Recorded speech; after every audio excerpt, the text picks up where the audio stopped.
10 yıldır kendi zihnimde bir mahkum gibiydim. Kaçmak istiyordum ama anahtarın nerede olduğunu bile bilmiyordum. Kendinizi her gün aynı düşünceleri, aynı korkuları, aynı hayal kırıklıklarını yeniden yaşıyor gibi hissettiniz mi? Sanki zihninizde görünmez bir gardiyan var ve hayattan ne kadar kaçmak isteseniz de sizi kafese geri itiyor. Bu videonun size vereceği şey o kafese vuracağınız ilk darbe olabilir. Zincirleri kırmanın, duvarları yıkmanın ve özgür bir hayatın kapısını aralamanın ilk adımını atma gücünü bulacaksınız. Sona kadar izleyin. Çünkü ikinci adım sizi gerçekten dönüştürecek ve belki de hayatınızı değiştirecek. Hayatınızı değiştirmeye hazır mısınız? İlk adımınızı atın. Hayatta bazı anlar gelir ki bir durakta bekliyor gibi hissederiz. Çoğu zaman bu durak bizi hayallerimizden, hedeflerimizden ve potansiyelimizden ayıran bir yer gibidir. Belki de uzun zamandır hayalini kurduğunuz bir değişim var. Kilo vermek, yeni bir kariyere başlamak, bir hobi edinmek ya da belki de daha anlamlı bir yaşam sürmek istiyorsunuz. Ancak nereden başlayacağınızı bilemiyor ve her düşündüğünüzde üzerinize bir ağırlık çöküyor. Hayatını değiştirmek isteyen biri olarak bunu neden başarmakta zorlanıyorsun? Neden başlamak zordur? Değişimin temel korkutucu yanı bilinmeyene adım atmaktır. İnsanlar genellikle mevcut durumlarına, koşulları ne kadar zor ya da rahatsız edici olursa olsun alışır. Bunun nedeni beynimizin tanıdık olanı güvenli ve rahat olarak değerlendirmesidir. Yeni bir şeye başlamak hem konforumuzu bozmayı hem de bilinmezliklerle başa çıkmayı gerektirir. Büyük hedefler koymak bu süreci daha da zorlaştırabilir. Örneğin bir maraton koşmak istiyorsanız ama hayatınızda hiç spora başlamadıysanız bu hedef gözünüzde büyür ve sizi adım atmaktan alıkoyabilir. Ancak unutmayın, başlangıç her zaman zordur. İlk adımı attığınızda her şeyin kademeli olarak değişmeye başladığını göreceksiniz. Tünelin ucunda bir ışığın olduğunu hatırlamanız yeter. Zihinsel engelleri aşmak. Değişim yolunda atılacak ilk adımı düşünürken zihninizde çeşitli korkular ve endişeler belirebilir. Ya başarısız olursam, bu değişim benim için fazla büyük değil mi? Daha önce denedim ve olmadı, şimdi yine olmayacak gibi içsel eleştirilerle karşılaşabilirsiniz. Bu düşünceler ve kaygılar doğaldır. Beynimiz bizi hayal kırıklığından korumak için zaman zaman böyle davranır. Ancak kendinizi bu düşüncelerin kölesi haline getirmemeniz gerekir. Zihinsel engelleri aşmanın ilk adımı bu kaygıları fark edip onların doğal ve geçici olduğunu kabul etmektir. Korkularınızı yok saymak yerine onları anlayarak harekete geçebilirsiniz. Başarısız olma ihtimaliniz olsa bile her denemenin size bir şeyler kazandıracağını unutmayın. İlk adımın gücü. Bir dağın zirvesine ulaşmak için yapmanız gereken ilk şey o dağı tırmanmaya başlamaktır. İşte ilk adım tam da bu anın simgesidir. Ne kadar küçük olursa olsun o ilk adım bir fark yaratır. İnsan hayatında devrimsel değişimler genellikle bir anda meydana gelmez. Aksine küçük ve istikrarlı adımların birikimiyle ortaya çıkar. Örneğin düzenli egzersiz yapmak istiyorsanız bu hedef gözünüzde bir dev gibi görünebilir. Ancak ilk adımı atarak her şey değişebilir. Bugün sadece 10 dakika yürümek bile sizi harekete geçiren bir başlangıç olabilir.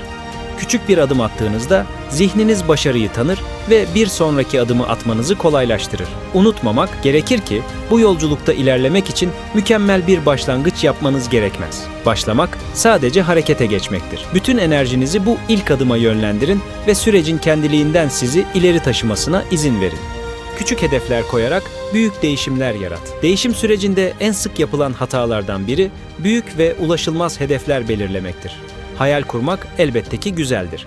Fakat hedeflerinizi gerçekçi ve yönetilebilir parçalara bölmek o hayallere ulaşmayı daha mümkün kılar. Örneğin 6 ay içinde profesyonel bir müzisyen olacağım gibi büyük bir hedef korkutucu olabilir. Ancak bunu daha küçük hedeflere ayırarak bugün 15 dakika gitar çalışacağım ya da bu hafta bir şarkı öğrenmeye çalışacağım gibi kolay adımlar atabilirsiniz. Küçük hedeflerin bir başka avantajı da her küçük başarıda bir özgüven patlaması yaratmasıdır. Küçük zaferler motivasyonunuzu artırır ve bir sonraki adımınızı atmanız için sizi cesaretlendirir. Büyük değişimler küçük adımlarla inşa edilir. Pozitif düşüncenin gücü. Hayatımızı yöneten temel unsurlardan biri düşüncelerimizdir. Pozitif bir bakış açısı sadece zorlukların üstesinden gelmeyi değil, aynı zamanda yeni fırsatlar yaratmayı da kolaylaştırır. Olumlu düşünmek, ruh halinizi ve yaklaşımınızı değiştirebilir, hedeflerinize odaklanmanızı sağlar. Pozitif düşünce sadece her şey güzel olacak demek değildir. Bu bir sorunun ya da zorluğun farkında olmanıza rağmen ona çözüm odaklı bir zihniyetle yaklaşmak anlamına gelir. Mesela, başaramam yerine nasıl başarabilirim sorusunu sormak, beyninizi yeni yollar aramaya teşvik eder. Kendi yaşamınıza odaklanmanız ve olumlu yönler bulmanız, değişim sürecinizin olmazsa olmaz bir parçasıdır. İçinizdeki eleştirel sesi susturun ve kendinize şunu söyleyin: ben yapabilirim. Başarısızlık korkusunu yenmek. Hayatınızı değiştirmeye çalışırken en büyük engellerden biri başarısızlık korkusudur. Toplumda başarısızlık genellikle utanılacak bir durum gibi görülse de aslında başarının anahtarıdır. Peki insanlar neden bu kadar sık başarısızlıktan kaçınır? Bunun en büyük nedeni belki de kontrolü yitirme hissidir. Başarısızlık birçok kişi için yetersizlik hissini tetikler ve toplumun olumsuz yargılarından korkmalarına sebep olur. Oysa başarısızlık bir ders kaynağıdır. Büyük başarıların arkasındaki hikayelerde mutlaka bir veya birkaç başarısızlık anına rastlarsınız. Bunun nedeni çok basittir. Başarısızlık size neyin işe yaramadığını gösterir ve daha iyi bir yol bulmanıza yardımcı olur. Örneğin ampulü icat eden Thomas Edison bir keresinde "Ampulü icat etmedim, sadece işe yaramayan 10.000 yolu keşfettim" demiştir. Başarısızlık korkusuyla başa çıkmak için kendinize şu soruyu sorun. Başarısız olsam bile en kötü ne olur? Çoğu durumda bu korkunun abartılmış olduğunu fark edersiniz.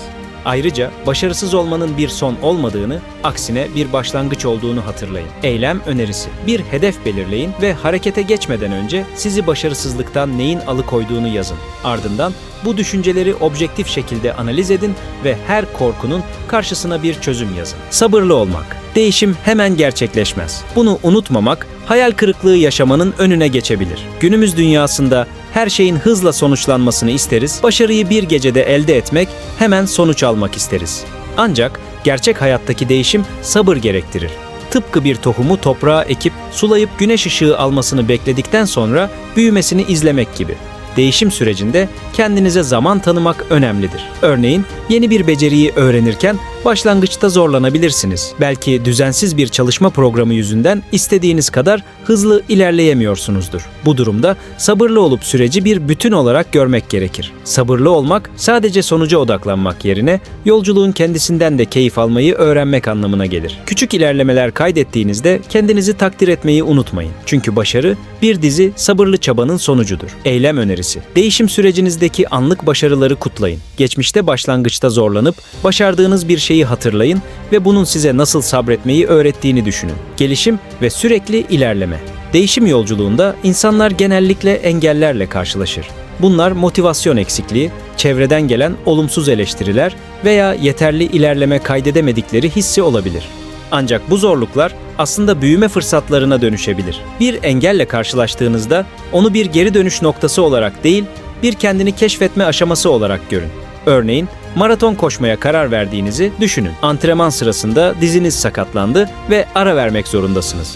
Bu noktada pes etmeliyim yerine bu mola sırasında başka neler yapabilirim diye sormak önemlidir. Belki de bu zamanı beslenme alışkanlıklarınızı düzenlemek veya zihinsel dayanıklılığınızı güçlendirmek için kullanabilirsiniz. Değişim yolculuğu yalnızca bir sonuç elde etmeye çalışmak değildir. Sürecin kendisi sizi dönüştürür. Yani her gün biraz daha gelişirsiniz ve bu gelişim zamanla bir alışkanlık haline gelir. Eylem önerisi, hayatınızdaki herhangi bir küçük gelişimi fark etmeye çalışın. Haftalık olarak kendinizi analiz edin ve ulaştığınız kilometre taşlarına odaklanın. Unutmayın, küçük adımlar da büyük bir ilerlemenin parçalarıdır. Artık harekete geçme zamanınız geldi. Hayatınızı değiştirmek düşündüğünüz kadar karmaşık veya ulaşılmaz değil. Bunun için tek yapmanız gereken küçük bir adımla başlamak. Belki bugün 10 dakikalık yürüyüş yapmak, yıllardır ertelediğiniz bir projeye başlamak ya da uzun süredir konuşmadığınız bir arkadaşınızı aramak olabilir. Unutmayın, küçük bir adım dahi büyük bir değişimin başlangıcıdır. Çoğu zaman insanlar değişim sürecinin çok ağır ve karmaşık olduğunu düşünür. Fakat bu düşünce tarzı sizi herhangi bir şey yapmaktan alıkoyar. Küçük adımları küçümsemeyin. Leonardo da Vinci'nin şu sözü kulaklarınızda çınlasın: basitlik en yüce sofistikasyondur. Küçük ve basit bir adım büyük bir değişimi tetikleyebilir. Bu zorlu ama ödüllendirici yolculuğunuzda unutmayın ki en önemli şey harekete geçmektir. Çünkü en kusurlu hareket hiç hareket etmemekten daha iyidir. Bugün ilk adımınızı atın ve yarın geriye dönüp bu anı gülümseyerek hatırlayın. Eylem önerisi. Bugün değişim için en basit ve en kolay adımı seçin. Bunu hemen şu an yapın. Akşam yatmadan önce o küçük adımı attığınız için kendinize teşekkür edin. Hayatınızı değiştirme kararını almak, yeni bir bölüm yazmaya başlamaktır. Başarısızlık korkusunu geride bırakın, sabredin, her gün kendinizi biraz daha geliştirin ve bir adım atarak bu yolculuğa başlayın. Unutmayın, başarı, başlama cesaretini göstermekte yatar. Bugün yeni hayatınızın ilk günü olsun. Şimdi sıra sizde. Bu videoyu izlemeniz bile bir motivasyon kaynağı olduysa, harekete geçmek için daha fazla beklemenize gerek yok. Hayal ettiğiniz değişimi, sahip olduğunuz gücü ve içinizdeki potansiyeli hatırlayın. İlk adımı şimdi atın.